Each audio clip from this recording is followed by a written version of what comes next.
اور ہم نے 2 رکعت نماز بھی آج ادا کرنی ہے، نماز استغاثہ امام زمانہ ہے، یقیناً آپ لوگ پڑھتے رہتے ہوں گے، اور ویسے بھی نماز پڑھنی چاہیے، کم از کم ہفتے میں 1 آدھ دن کوشش کیا کریں یہ نماز پڑھیں، جو ہم مسجد جمکران میں پڑھتے ہیں، مسجد سیلا میں پڑھتے ہیں، یہ نماز جو ہے وہ امام زمانہ سے استغاثہ کی ہے، یہ بہت ضروری ہے۔ دیکھیں، امام سے ملنے، امام سے جڑنے کے لیے رابطہ بہت مہم ہے۔ رابطہ، اب یہ رابطہ کیسے ہوگا؟ پہلی شرط تو یہی ہے کہ میں اپنے امام سے توسل کرتا رہوں، امام سے توسل رکھوں، دعائے توسل، دعائے نتبہ، کوئی نہ کوئی ایک رابطہ رکھوں۔ دوسری جو مہم کام ہے وہ عمل صالح ہے، میں نیک عمل انجام دوں۔ آیت اللہ شمس الدین اپنی کتاب میں آغا دشتی سے واقعہ نقل کرتے ہیں کہ وہ کربلا کی زیارت کرتے ہوئے جا رہے تھے، تو نہر فرات سے کشتی میں سوار ہوئے نجف کی طرف، تو دیکھا کشتی میں کچھ حلیہ کے لوگ تھے۔ تھوڑی دیر کشتی آگے بڑھی تو وہ کچھ لاو و لعاب کی باتیں کرنے لگے، کچھ اس طرح کرنے لگے، اور ایک شخص ان میں سے تھا، بعد میں سب مل کر اس کا مذاق بھی اڑانے لگے،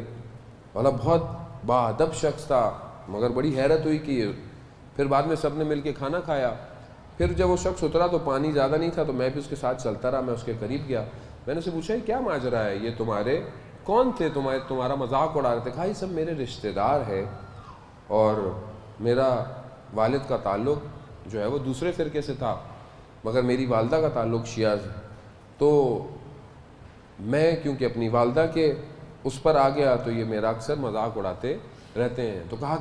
کیا ماجرا ہے؟ کہا کہ میں بھی ویسے ہی تھا، مگر میری والدہ نے کہا تھا کہ کبھی کوئی مشکل میں پھنسو تو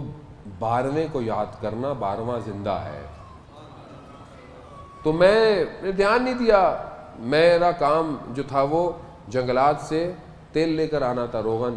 تو میں ایک دن گیا اور جس بادہ نشینوں کاروان کے ساتھ ہوتا تھا، تو میں رستے میں تھوڑی دیر استراحت کے لیے لیٹا، میری آنکھ لگ گئی اور کاروان نکل گیا۔ اب جب میری آنکھ کھلی تو رات کا اندھیرا، جنگل، تو مجھے خوف آیا کہ کہیں کوئی جانور نہ آ جائے، تو میں جتنوں کو جانتا تھا سب کو پکارا، کوئی نہیں آیا،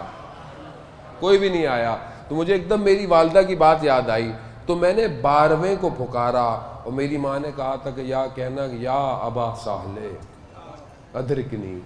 تو میں نے جیسے ہی دیکھا تو اچانک سے دیکھا کہ ایک شخص سبز جو ہے وہ شال لیے ہوئے میرے قریب آ گیا، تو میں نے کہا کہ ایک دم، تو کہا، امام نے کہا کہ ہاں ہم ہیں اور تم اپنی ماں کے مذہب پر پلٹ آؤ، تو کہا کہ چند قدم چلو گے تو تم ایک گاؤں پہنچ جاؤ گے جہاں پہ سب شیعہ آبادی ہے۔ تو کہا مولا آپ نہیں چلیں گے میرے ساتھ؟ اور کہا نہیں، ہمیں ہر لمحے ہزاروں لوگ پکار رہے ہیں، ہر لمحے جو پکارتا جاتا ہے۔ وہ پہنچا، وہ واپس اپنے جب شہر پہنچا تو آیت اللہ قزوینی تھے، ان کی خدمت میں پہنچا اور ان کو واقعہ بتایا، تو تعلیمات سیکھیں مذہب کی، پھر کہا کہ مجھے کوئی عمل بتائیں کہ میں دوبارہ امام زمانہ کی زیارت کر سکوں، تو کہا 40 ہفتے ہر شب جمعہ کربلا میں امام حسین کی زیارت کرو۔ کہہ رہا میں جاتا رہا، جب آخری ہفتہ آیا تو شہر کے اندر داخل ہو رہا تھا تو جو نگہبان تھے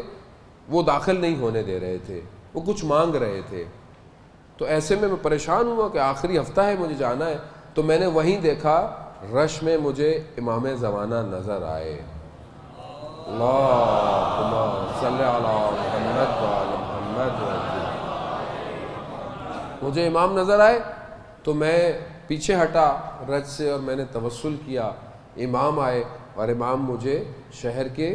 اندر لے گئے، مگر اس کے بعد پھر میں امام کی زیارت نہیں کر پایا۔ عزیزان محترم، امام ہے، اس کو محسوس کریں۔